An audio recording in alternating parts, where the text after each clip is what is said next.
Now I'm gonna add in two other speakers in the meantime, and I will share what we will do today or further.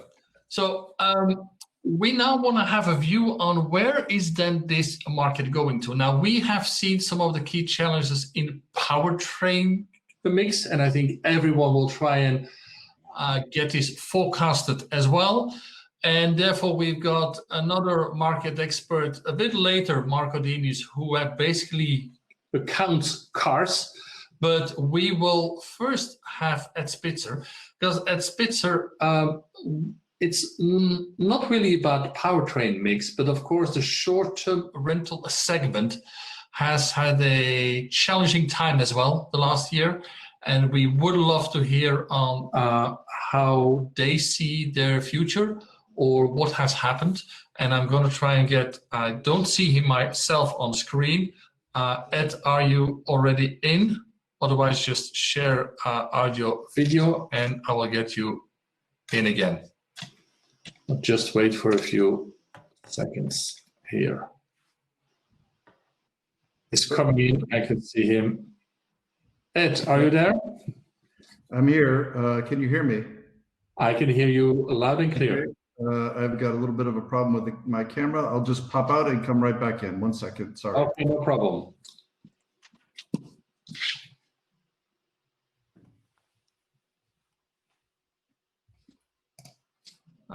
He's on my screen, so he will be in any second. It's coming in. It's the same thing on the camera, but otherwise you just oh, fantastic. And just launch the PowerPoint, no problem with that. Okay, perfect. Thank you very much. Yes, is Ed Spitzer, we all know. Okay, so can you handle my PowerPoint for me, Johan? Well, yeah, then I need to launch it. Just 1 second. Thank you. But please already start, no problem. Okay, so thank you very much, Johan, for inviting me to share some words about the rental sector. I think being asked to speak on behalf of the entire rental sector is probably kind of daunting. So I will just say that the rental industry has experienced something that we have never experienced before, like everyone else. And I think that's probably all I can really say about everybody. As for our company, you know, we've managed through numerous cycles of economic challenges, political turmoil, and natural disasters through our 63 years, but I can say that we've never seen or felt anything like this before. If you could click one slide, please. We have seen, like many of our brethren in the industry, we've seen a major decline at the airports. However, we've seen a lot less impact at our home city locations, which is where the majority of our fleet is kept. While we've had to make some incredibly challenging decisions along the way, it's really been amazing to see how our team has come together to support each other and our local communities during these really challenging times. And since mid-April, we've seen a recovery in our business. And we really believe we're confident and well-equipped to weather this challenge over the long term because of our strong balance sheet and family ownership and overall financial position. And lastly, due to our amazing team. If you could click to the next slide, please. So in a response to the COVID situation, we really began to focus on, as a company, to get ready for the new normal. How do we really redefine the customer experience? We're analyzing the ways customers think about renting cars, looking for different ways to meet their needs and expectations in the new world. One example is we created what we call a new low touch or no touch rental experience, similar to what you can do for booking an airplane. You can receive your ticket online, you can receive your rental ahead of time. You can do most things like you can do in an airplane transaction. The second thing, we're trying to understand and enhance our operational experience for the customer, leveraging data as discussed in a previous conversation, and using the data to enhance our own operations. A couple of examples of this is that our connected car fleet, We continue to expand our connected car fleet, which brings a lot of benefits for transactions with customers to be seamless and also touchless. Fuel levels, vehicle condition, odometer readings. It really creates a different experience for the customer than what they experience today.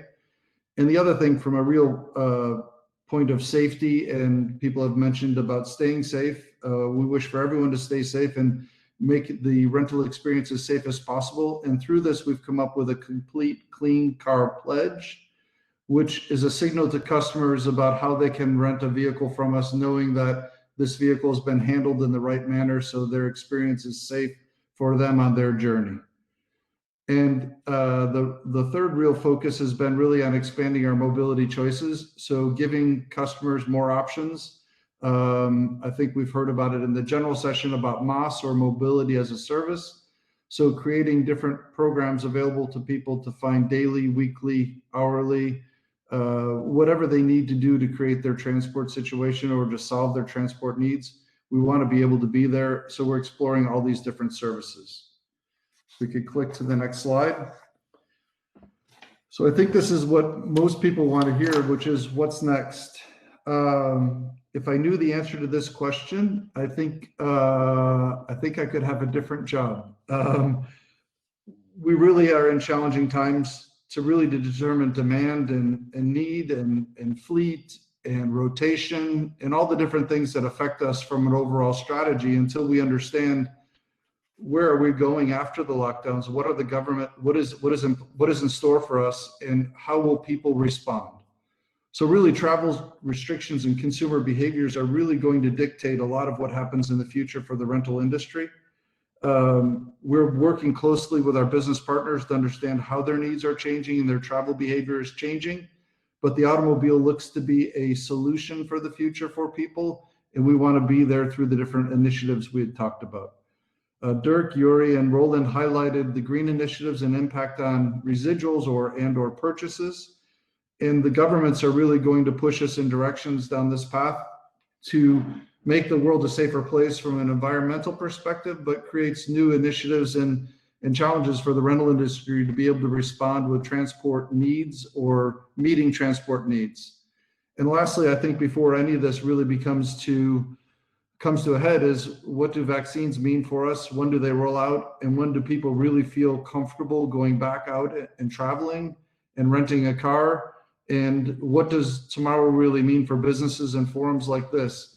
If you look at the great job that Fleet Europe has done creating a forum and a medium for us to see each other or visit with each other or talk to each other about matters that are pressing to all of us, I think that this really sets the stage for 2021. And my hopes personally is that everyone stays safe and that 2021 means a lot better situation for everyone to come through. So thank you for giving this time to speak. And if anyone has any questions, I'll watch them. Thank you. Thanks, Ed, because indeed it is not so easy to just give a view on what's going to happen. And I think from all of the audience, we also, your industry comes out of this, because I think it's one of the industries which is impacted quite a lot. Now this, I would like to hand over to Mark Odenius, who can share his screen. Mark, I believe that as a data force, you're explaining that you're basically counting cars, but I think you're also forecasting how many cars will come on the market. For you as well, I think a very challenging time to do so, but you're also moving into forecasting powertrain mix, and this of course leads into our discussion of this morning. So if you could share, and then just gives your thoughts on this. Thank you. Yep. Sure. Thanks. I'm already sharing, so you might need to stop sharing because otherwise I won't be able to do so. I will stop sharing, and I will also say that we've launched another poll, which would be interesting for Mark to see your results. So I will stop sharing, Mark. Thanks.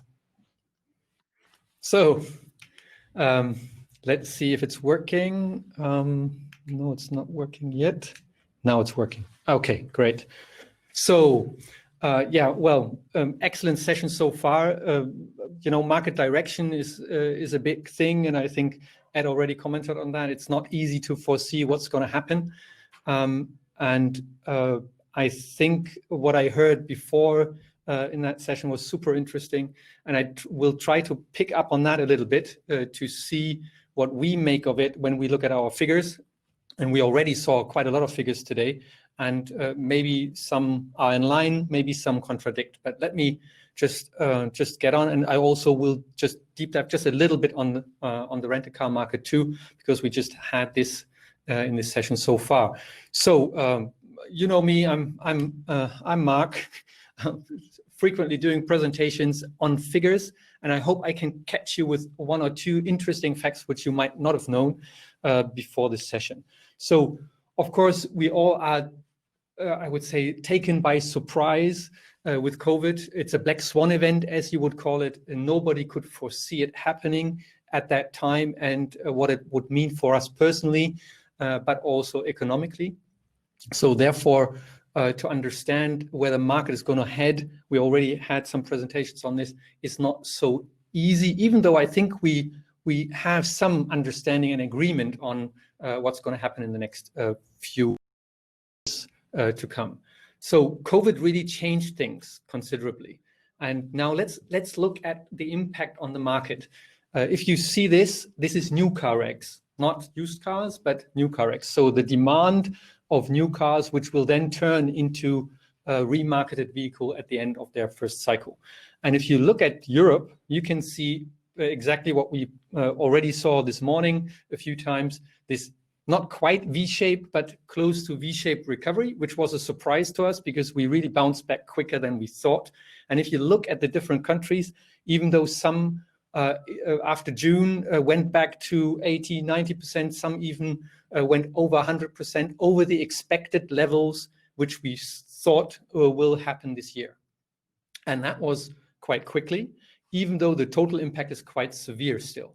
And now if you see November figures are not here. So this is a projection on November. We already have lockdowns again in quite a few countries. In France and the UK, we are expecting that therefore, again, we see new car reg volume decreasing again. So that's one thing. So this is how COVID worked. If we now take it one step further and say, okay, now we're not looking at the countries, but we're looking at the channels. So how did the channels perform in the pandemic?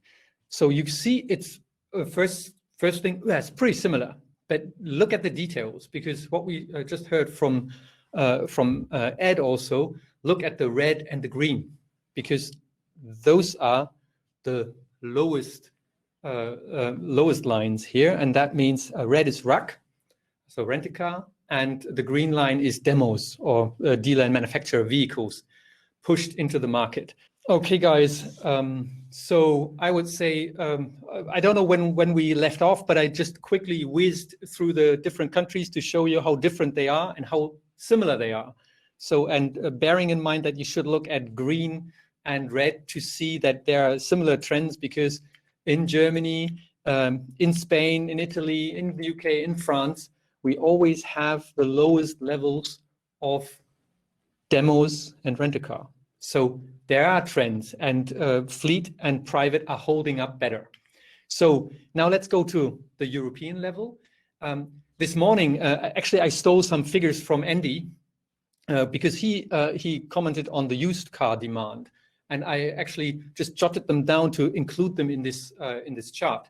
And if we now put the used car in here, we can see that compared to the new car regs, which are considerably down, the demand, which we already heard, in used car was not as severely hit as before, and maybe even due to COVID not hit, because the car as such has regained some of its confidence, I would say, with buyers there. And we are over 100% most of the months in 2020 compared to 2019, which is pretty interesting to see, because that also will have effects if the demand is pretty strong in the future, if we now have less new cars coming into the market. Now let's look at the real figures here. So if we look at Euro 5, we see 22% true fleets down and 22% private down. 22% means about 770,000 vehicles missing. Demos is minus 33, also same figure, a bit less, maybe around 700,000 missing. And rack, again, the same, 600, 700,000 missing. So different percentages, but the volume is pretty much the same because the percentage is higher as the market as such is not as big as maybe the true fleet market or the private market. But what does that mean? Especially that the demos and racks are down so far. So if we take that a step further, we can also see, now let me go on this one before I show you a slide, what that means for the market. This is a map of the rack distribution of the reduction in Europe. And you can see, of course, what we saw on the previous slide. Now it's still 46%. The previous slide was end of year, so we will recover just a tiny bit still, but not very much.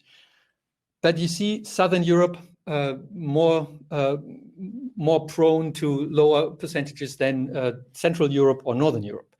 But what we also can see, and I think that's important, what also Ed said, even though, I mean, if I would show you charts of flights going out, tourism going on, whatever is happening, usually where you need a rent-a-car, this would be near zero. And rent-a-car is not near zero. You can see it here. It's in the past few months, it's at about 80%. Even though the total number is really devastating, it's also fighting back. And we have to think that we are getting, we are finding our way back also in the rent-a-car business. So let's just move forward again. Now, this is a very interesting chart for me. So I hope I can push it in a way that you understand what I'm doing here. So spot the gap in the used car supply. What happens if we take less new cars, and if we especially take less new cars in the rent-a-car business and the demos? They usually lead to young used cars. And if you see what usually happens, this is the fleet market. So this is the distribution of fleets returning to market in their cycle. Some go after 1 year, 2 years, but you can see the usual way is 3 to 4 years when they come back. So this is true fleets. If you look at RAC, it's 7 months, 8 months, 9 months usually, and sometimes also a bit longer in between 1 and 2 years. That's their major part where they come back. If you look at the demos, they're all very short cycle within the first year and some longer staying vehicles, but usually they're on 1 year. And then we have the manufacturers also pretty short cycle manufacture vehicles mainly to their employees, which then come back. And then the rest is the private market, which is usually on a longer term. You see the major part of the 5 years plus is private. So what does that mean? This means this is the gap. We won't find a lot of used cars in 2021 because they're not there. They're missing. And that also will have an impact on the used car market, which as such, I would say for RVs or for the price level there, it's probably positive. But there is demand there now already. We saw we are over 100% in Europe compared to the previous year. And this is interesting because we can't regain this by now selling cars more often, because we are actually just, as I told you, it's about 1.5 million cars missing, which are in this time span.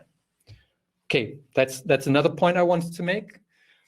Then we have this third thing, which we discussed quite a lot. What about all those EVs? There, actually, we have rising numbers. Even within COVID times, it's not just percentage rise like we see here now, coming back from 2% maybe to 10% like the PEVs, or to 8% in the electric vehicles. This is not percentage rise because all the others are doing badly. This is true increase of figures. We are selling in COVID times with a decreasing market of 22%. We are selling far more vehicles than in the previous years. That means we will have those vehicles now pushed very much what we heard before through subsidies, making them very attractive for the first cycle. The second cycle, in my point of view, might be a serious problem here which I would like to ask you about as well. Now, this is Euro 5. If I go to Germany, you can see how the subsidies work. PHEVs are already at 14%, outnumbering everything else. I think with over time, when we see how many models are introduced, you will see that a lot of more BEV models will be introduced, and they will outgrow the number of PHEV models.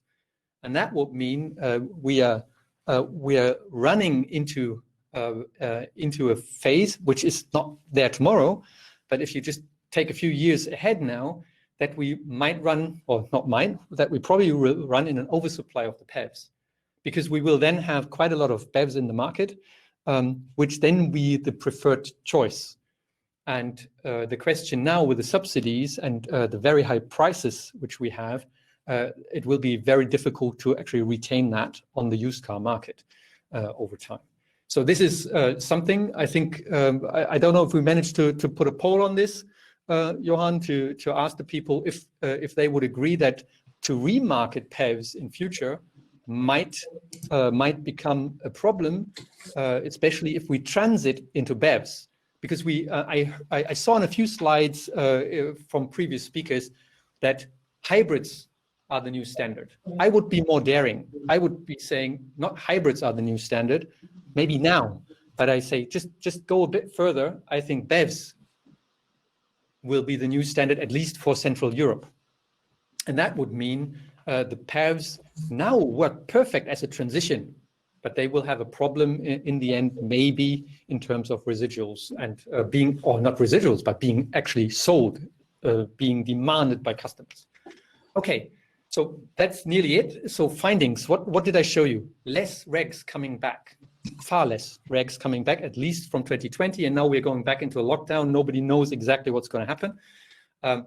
Europe is diverse, but shows similar trends, especially with regards to demos, with regards to rent-a-car market in the decline, and also with the recovery. Everybody is doing it a bit different, but we are bouncing back. We recovered better than we thought we would do in the normal markets.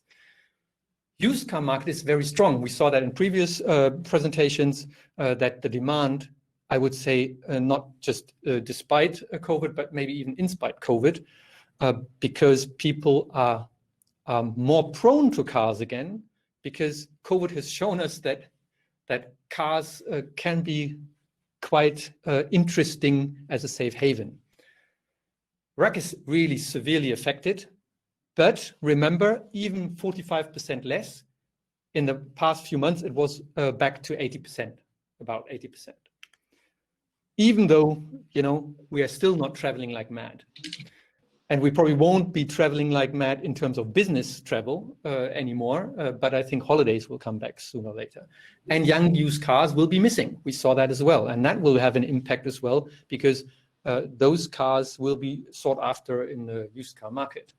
And in the end, I think the COVID puts the car back into play, because now we have this environmental push, but also we have this, we heard that before, Dieselgate and all the other stuff. The car was so much under pressure. We all, people already talked about a dying industry, which is totally ridiculous now if you see what's happening now. Now we are really pushing hard to get into a new era with alternative powertrain, with all the problems we have, with all the things not working, with maybe a great possibility for hydrogen. Okay, guys, this is about it. Just looking at the results of the poll. Yep. So you would agree with me. I like that. So thanks again for having me here. Maybe there are still, I don't know if we have time for one or two questions. Please feel free to actually drop your questions to me or any colleague. Thank you. Thank you, Mark, and thanks, Ed. You can see X amount of questions in the chat, so I think this is great. Unfortunately, I'm going to leave the time also for the other speakers at 1 o'clock, because I will quickly show you what's coming after the break. So Ed and Mark, thanks very much, and stay tuned, and maybe you can also have a look at the chat and answer some of the questions. Um,